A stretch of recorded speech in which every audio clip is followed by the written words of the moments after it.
I talked a little bit about hands in an earlier lecture. I want to go more in depth here because it really is such a huge, in some cases dominant part of your body language. And there's a lot of information out there about hands. There's a lot of complexity, a lot of misinformation. I want to cut through that and make life easy for you. Here's a little secret I'll share with you. When I'm doing in-person workshops, public speaking workshops and seminars, typically I tape someone right in the beginning of the morning, several times. I'll ask them tough questions, ask them to stand up and speak. Typically, they get nervous, they tense up, they hold their hands awkwardly, they freeze their hands, or they're at least much lower than usual. And then, without turning the camera off, I'll turn the light off, I'll sit back, I'll drop the microphone on the floor, and I'll say, "Tell me, how'd that feel?" And they'll say, "Oh, TJ, it felt awful. I didn't like that. I'm no good on camera."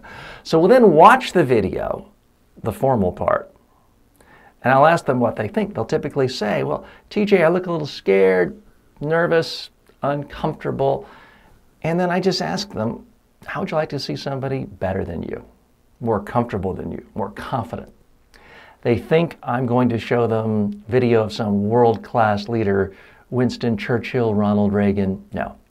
Instead, I just show them video of themselves where their hands are moving and their hands are expressive. Here's the dirty little secret most body language experts won't tell you.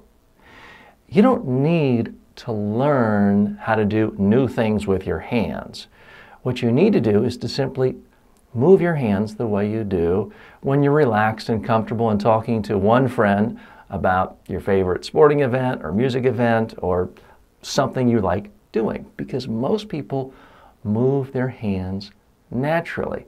When they're in a work situation, especially if it's a talk, a briefing, a presentation, a PowerPoint, a Skype video, we tense up.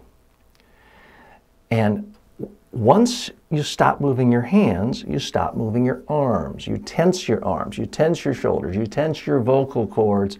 Next thing you know, you get this sort of tone of voice. See how my voice is more monotone now? My head's not moving, my face isn't moving, my body isn't moving. It sets off a negative chain reaction. So my recommendation is you want to move your hands. Again, you heard me say it before. Sorry if this seems repetitive. Of course, it's theoretically possible someone could be doing this and being distracting. In real life, I find it doesn't really happen.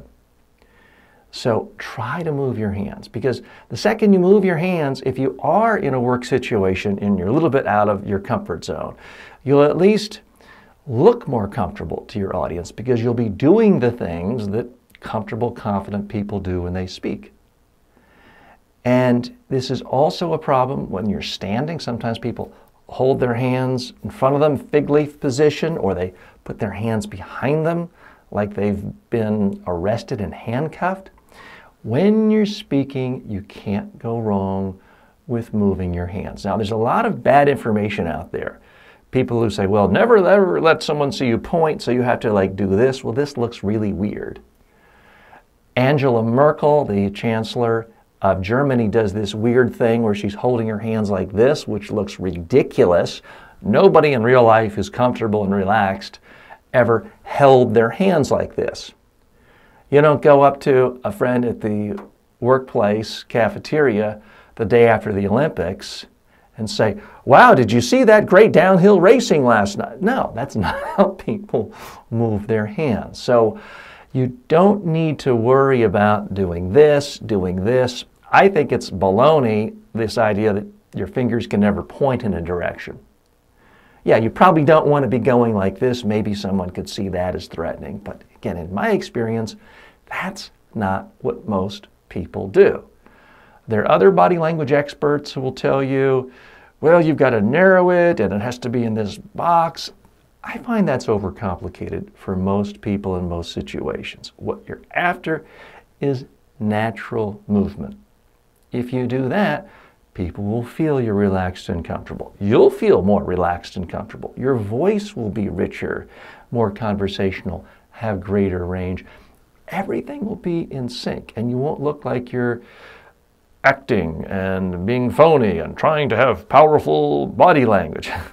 Because, by the way, if you're going to be good at body language, you shouldn't ever look like you're trying to do something to have good body language. It should come across much more natural, non-noticeable. But please keep in mind the hands. The hands really are key.